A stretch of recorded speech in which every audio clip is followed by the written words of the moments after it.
This video is going to show you the safe operation of these two motors and the proper positions that they need to be in to make everything work correctly. The kicker motor,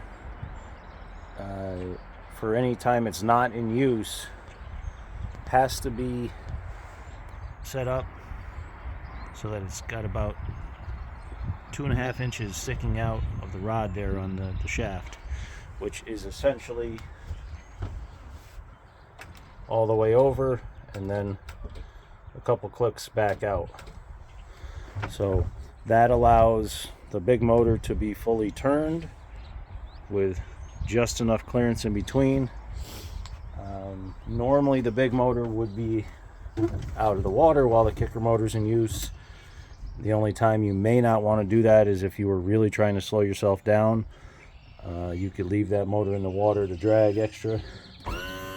But otherwise you would tip it out of the water in the straight up position.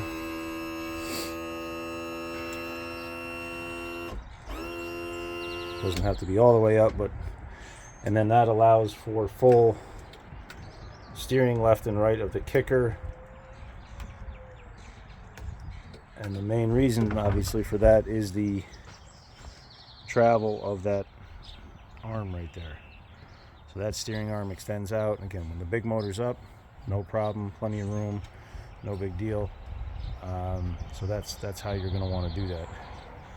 To tip up the small motor, there's literally only one position that it really works properly, which again is in that same position of all the way over.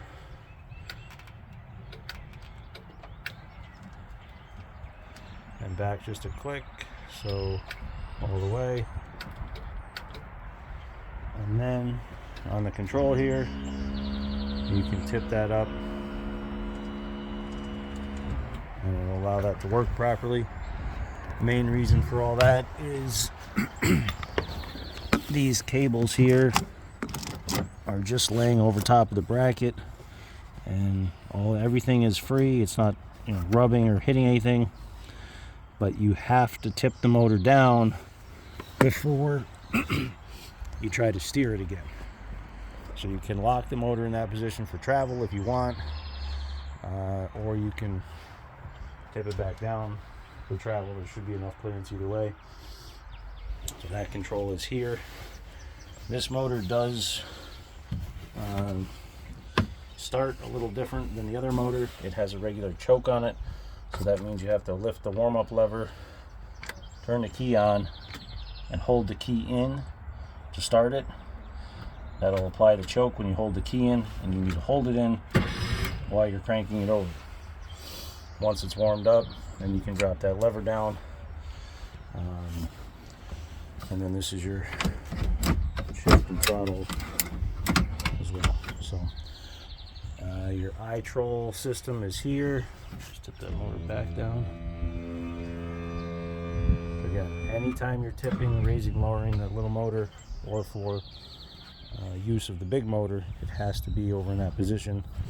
So when you're running the big engine, you'll be tip this motor all the way up, and then there is a lock on the other side there.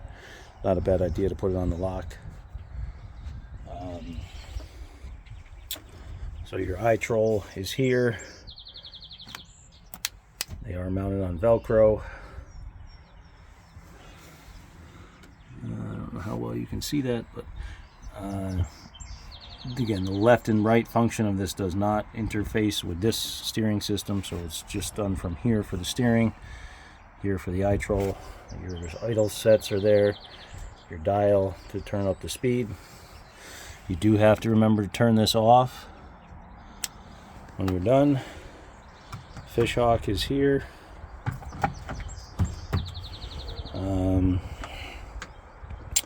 And the way that we set this all up was the main engine is battery 1, the auxiliary motor is battery 2, and in order to clean all that up, we put in additional terminal block there just to grab in all those extra wires that were going to battery 1 for the downriggers and all the accessories you had running there. So your steering system, your tilt, or excuse me, yes, your steering system, your iTroll, fish hook, all that stuff is stubbed into those two studs there. So if you do have to add anything later, you can go right to there. And the way your batteries were set up and still are set up, battery 2 is not meant to run the big engine. The only lead that runs it is this small lead here.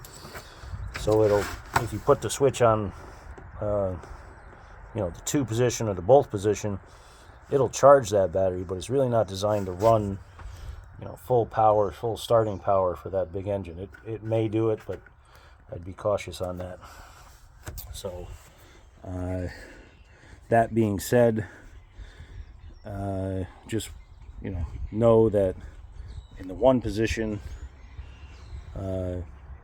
you can still run everything off of the other battery, your downriggers, all that stuff, and not run the risk of running that battery dead.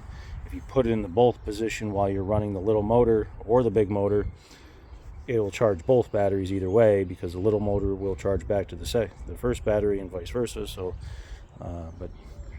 that's basically how all that works.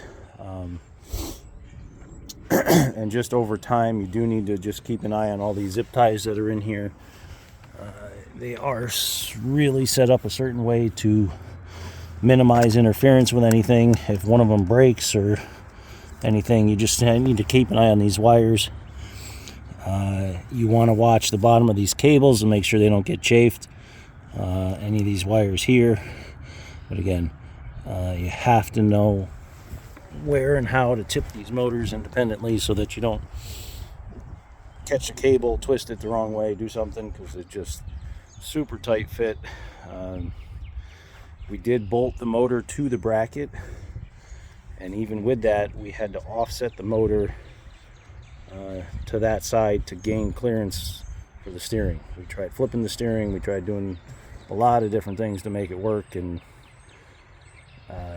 again, all these installations, when they are add-on type setups with a narrow kind of transom like this, they work. They are, very dependent on everything being just perfect, and obviously takes a lot of legwork to make all that happen. But I think everything does work the way it should. These cables are routed down underneath through the floor and everything to the back. Nothing has changed with the big motor, one way or the other. That's all the same. There is a primer ball now for the little motor right there, teed off of the main fuel line. You shouldn't have any issues. Sometimes they do recommend disconnecting the fuel line on the little motor while you're running the big motor. Usually we don't see that. The primer bulb generally will, the check valves within the primer bulb will take care of that problem. But if there ever was an issue where it was sucking fuel out of the little motor, we could put a direct shutoff in that line as well, but I don't think you're going to need that. And what else? The transducer for the fish hawk is right on the back there. That's all in and sealed. So everything should be good to go. If you have any questions, let us know. But again, just rewatch this video so you know exactly how all these things have to interface to work properly.